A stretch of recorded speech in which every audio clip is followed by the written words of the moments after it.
হাজোৰ কংগ্ৰেছৰ নেতৃত্বত আছিলোঁ প্ৰায় 2012 চনৰ পৰা 2020 চনলৈ আছিলোঁ। ইয়াত দুটাকৈ নিৰ্বাচনো খেলিছোঁ। এই ধৰণৰ তাৰমানে ধৰি লওক গৌৰৱ গগৈয়ে হওক বা তৰুণ গগৈয়ে হওক বা যিবোৰ শীৰ্ষ নেতা মই কংগ্ৰেছ কৰি থকাত হাজোত আহিছিলে, কেতিয়াও এই ধৰণৰ ঘটনা হোৱা নাছিল। মুৰ্দাবাদ গৌবেক কেতিয়াও হোৱা নাছিলে।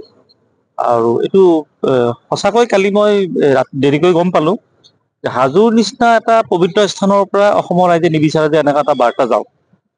আৰু ধৰি লওক গৌৰৱ গগৈৰো মই মন্তব্যটো চালোঁ, তেখেতে এটা কথাই কৈছে যে প্ৰতিটো নেতা কৰ্মীৰ আৱেগ, প্ৰতিটো দলৰ কৰ্মীবিলাকৰ এটা আৱেগ থাকে, যাৰ বাবে জিন্দাবাদ মুৰ্দাবাদ হৈছে, সকলোকে শুভেচ্ছাও জনাইছে। গতিকে তেওঁ ভদ্ৰ মানুহ বাবে ভদ্ৰ ভাষাত কৈছে কথাখিনি। এতিয়া যদি মই নেতৃত্ব লৈ থকাত বা মই থকাত যদি তেনেকুৱা এটা পৰিৱেশ আহিলে হয়, চিধাই পিটন খালে হয়, তাত ক'ব লগা কি আছে। আৰু এটা কথাটো চাব যে হাজোত কংগ্ৰেছটো দুৰ্বল হৈছে।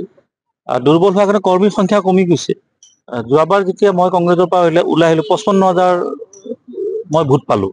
এই 55,000টো কংগ্ৰেছ আৰু কংগ্ৰেছৰ সমৰ্থকেই আছিলে, কৰ্মী আৰু সমৰ্থক আছিলে। যিহেতু সমষ্টিটোত কৰ্মী নাই, আৰু গতিকে কালি যেতিয়া বিজেপি বাধা প্ৰদান কৰিছে, তাতো মই কংগ্ৰেছৰ বিশেষ মই ভূমিকা দেখা নাই কৰ্মীবিলাকৰ, কাৰণ কৰ্মী নাই ইয়াতে। গৌৰৱ গগৈ ডাঙৰীয়া এটা কাম কৰিব লাগিছিলে যে যিহেতু মুখ্যমন্ত্ৰীৰ সমষ্টিত এটা ভিজিট আছে, এটা এনেকুৱা ধৰণৰ এটা পৰিকল্পনা থাকেই। দলৰ শীৰ্ষ নেতাবোৰক তেখেতৰ হাজো আগমনত অন্তত আনিবলৈ লাগিছিল যে, বা দলৰ লগত যিবোৰ জড়িত যে মুখ্যমন্ত্ৰী সমষ্টিত যে আছো আমি যে সকলো নেতা যাম। ইয়াততো কেৱল খালি যিটো বিজেপিৰ দালাল বিধায়ক ৰেকিবুদ্দিন আহমেদ, তাকে দেখিছোঁ। গৌৰৱ গগৈৰ জনপ্ৰিয়তা দিনক দিনে বাঢ়িছে, কিন্তু এই ৰেকিব নিচিনা ধুৰন্ধৰ যিবিলাক দালাল বিজেপিৰ এজেণ্টক লগত লৈ যদি ঘূৰি ফুৰে, কৰ্মীবিলাকে বেয়া পাব। গোটেই অসমে কয় ৰেকিবুদ্দিন হৈ গ'ল মুখ্যমন্ত্ৰীৰ ভৰি মালিচ কৰা মানুহ, মুখ্যমন্ত্ৰী ভৰি চেলেকি থকা মানুহ। আকৌ গৌৰৱ গগৈ ডাঙৰীয়াৰ শুৱে পাওঁ যদি সেই ৰেকিবুদ্দিনকে দেখা পায়, কৰ্মী ক'ত থাকিব, ৰাইজো নাথাকে। গতিকে মই আহ্বান কৰিছোঁ গৌৰৱ গগৈক যে গৌৰৱ গগৈ ৰাজনীতি উত্থান হওক, কিন্তু ৰেকিব জাতীয় দালাল বিলাকক তেওঁ লগত ৰাখিব নালাগে। হাজোত আহি কোন হিন্দু কোন মুছলিম এইবিলাক কথা হাজো ৰাইজে গ্ৰহণ নকৰে। হাজো এটা পঞ্চতীৰ্থ, ইয়াত অগ্নিত মাধৱ মন্দিৰ আছে, পোৱামক্কা আছে, বিভিন্ন ধৰণৰ ধৰ্মীয় অনুষ্ঠান আছে। ইয়াত হিন্দু মুছলিমৰ কথা কোনো ৰাজনৈতিকৰ মুখত শোভা নাপায়। ইয়াত আছে নিজৰ দলৰ কথা কওক। কালি গৌৰৱ গগৈ ভাল মন্তব্য দিছে যে মোক গৌবেক কৈছে, মুৰ্দাবাদ দিছে, এইবিলাক বিজেপিৰ দলৰ আৱেগ আছে কাৰণে তেখেতসকলে কৰিছে। মই আকৌ কৈছোঁ, মোক যদি কোনোবাই মুৰ্দাবাদ দিলে হয়, পিটন খালে হয়। ইয়াত আৰু কোনো বেলেগ কথাই নাই। মই 12 বছৰ ৰাজনীতিত আছোঁ, আজিলৈ এনেকুৱা ধৰণৰ হোৱা নাই। RSSৰ নেতা আমাৰ লগত হাৰিছে।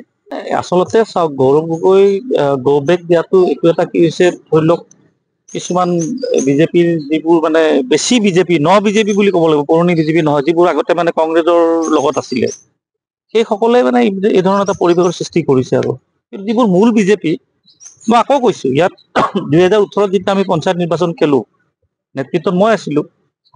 ইয়াত RSSৰ শীৰ্ষ নেতা শংকৰ দাস বুলি ক'লে সকলোৱে জানে। তাততো RSSৰ ভাতৃ হাৰিছিল। কিবা কাজিয়া আপোনালোকে পাইছিলে নেকি? নিৰ্বাচনত হোৱা নাই কাজিয়া। পুনৰ গণনাত কি হৈছে এইটো আৰু প্ৰশাসনৰ বিষয়, কিন্তু নিৰ্বাচনত ইয়াত RSSে হওক বা বিজেপিয়ে হওক বা কংগ্ৰেছেই হওক বা কোনো এখন কাজিয়া, মই দুটাকৈ নিৰ্বাচন খেলিলোঁ যোৱা 12 বছৰত। হাজোত এটা পঞ্চায়ত খেলিলোঁ, এটা লোকসভা খেলিলোঁ।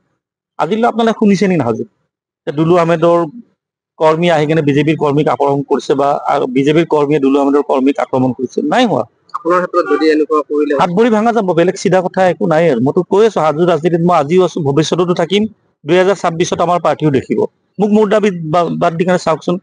এতিয়া গৌৰৱ গগৈহঁত ভদ্ৰ মানুহ, ভদ্ৰতাৰে কথা পাতিছে। মইতো ভাই ভদ্ৰ নহয়, মোক কোনোবাই মুৰ্দাবাদ দিব, মই কি বহি থাকিম?